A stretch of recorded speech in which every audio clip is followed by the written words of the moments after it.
Look, you know what? It was a big win, and Peter and I were really, really excited about it. And when we went there, you know what? It was hard. We were really up against the wall because we were up against America, China.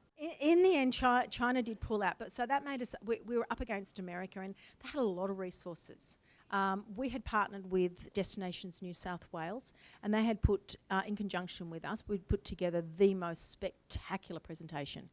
And when we went, the Yanks thought, you know, these guys are going to be backwater. And our presentation was spectacular. 23 countries to 3 voted for the World Cup to come to Australia. Wow. Look, I'm going to be honest, I don't know a lot about what's in the making.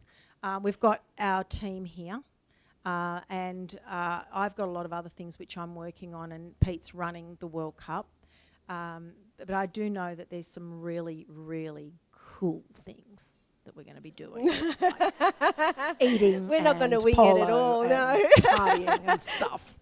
So, well, I'm really looking forward to seeing your journey and what happens next year. And you know, if you could give the chamber members and you know, our guests here today a piece of advice, you know, as into how did you get from putting, you know, what have you gone through, what is a great tip to give, you've put together, cents together to get milk, and now you're here and you've got the World Championships on next year in your back door, you know, so what would be a great tip?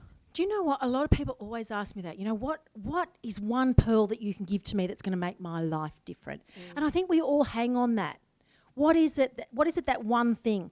You know what? I don't think that one thing exists. And everybody's different. Everybody has something inside that makes them, like Tracy said, unique. And I think that, to realise that about yourself, and I know that that's hard because being a counsellor, that I see people who don't connect with that. But what I would say is I believe that education is one of those things which changes lives. And I don't think we're ever too old. You know, get on Facebook and learn how to use Facebook. You know, there's so many things that we could do. There's a really great program put together it's called not TEDx, but edX, and it's a whole heap of Ivy League universities together, bringing together the most spectacular educational programs for what you can afford.